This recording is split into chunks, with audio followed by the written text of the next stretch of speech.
بسم اللہ الرحمن الرحیم۔ السلام علیکم۔ تنویر احمد اسپیک چینل میں ایک اور موٹیویشن سٹوری لے کر آپ کی خدمت میں حاضر ہے، اور آج کی سٹوری جن کا گہرا تعلق ہماری اس عوام، تعلیم اور پاکستان کے ساتھ ہے کہ تعلیم اور عوام کے درمیان جو رول پلینگ، جو لیول پلینگ چل رہی ہے، وہ ایکچول کیا رول پلے کر رہی ہے کہ آپ ایجوکیشن حاصل کرنے کے بعد کیا کر سکتے ہیں، آپ کے پاس ڈگریاں آ جاتی ہیں اور آپ کیا کر سکتے ہیں۔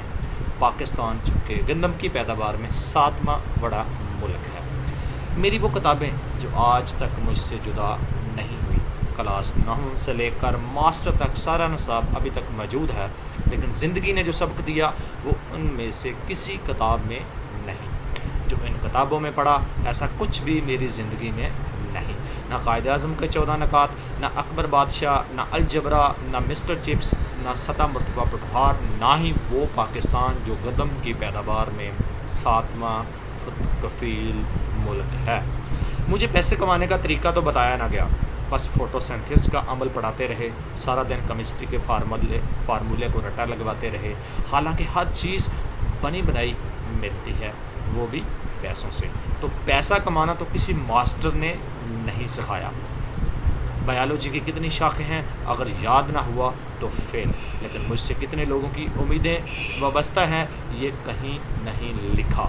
تمام ہیلپنگ ورب یاد ہیں مجھے، لیکن ہیلپنگ ورب کوئی بھی یاد نہیں۔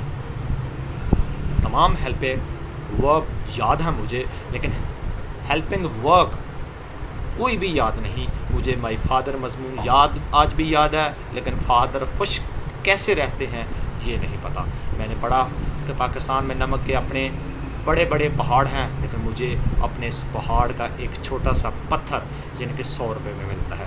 سوچنے لگا کہ اپنے اساتذہ سے پوچھوں کہ آپ نے جو پڑھایا وہ صحیح تھا۔ جب استاد کا دروازہ کھٹکھٹایا تو آواز آئی کہ وہ مردم شماری کے لیے گئے ہیں۔ دوسرے استاد کا پتہ کیا تو معلوم ہوا کہ وہ اسکول کے بعد ڈینگی مہم کی میٹنگ میں ہیں۔ تیسرے استاد کی طرف گیا، وہ پولیو مہم کی طرف گئے ہوئے ہیں۔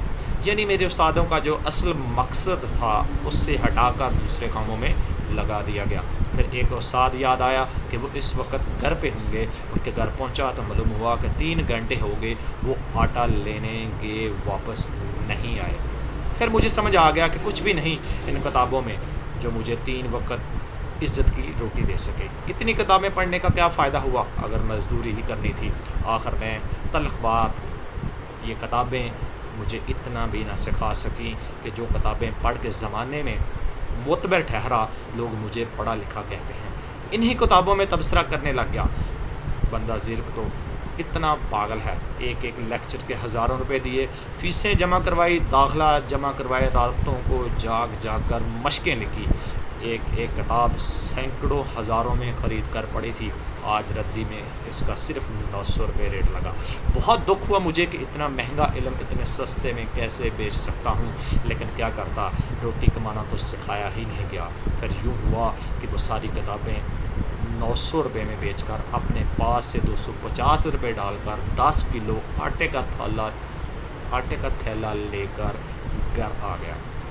اس میں مزید میں یہی کہہ سکتا ہوں، ہزاروں ڈگریاں لے کر علم پر دسترس پا کر، ہزاروں ڈگریاں لے کر علم پر دسترس پا کر، چھلکتے لفظ آنکھوں سے نہ پڑھ پاؤ تو جاہل ہو۔ تو ڈیئر اسٹوڈنٹ، آج کی اسٹوری کا مقصد یہ ہے کہ ہمارے پاس کتنی لمبی ڈگریاں ہیں، کتنا ہم اتنا کچھ سیکھ چکے ہیں، خواہ وہ پڑھا لکھا ہے، خواہ وہ ان پڑھ ہے، جس تک بھی یہ میرے الفاظ پہنچ رہے ہیں، اگر اب وہ ایجوکیشن ہے تو وہ کس قسم کی ہمیں ایجوکیشن دی جا رہی ہے۔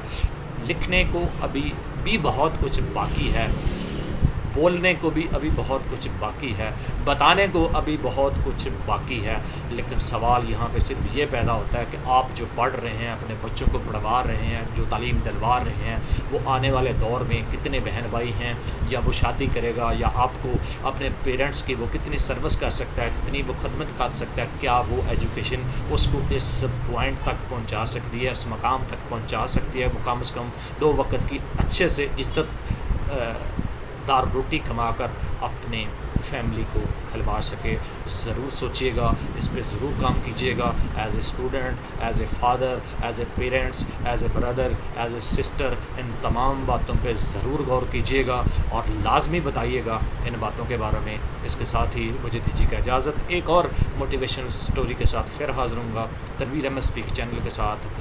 اللہ حافظ.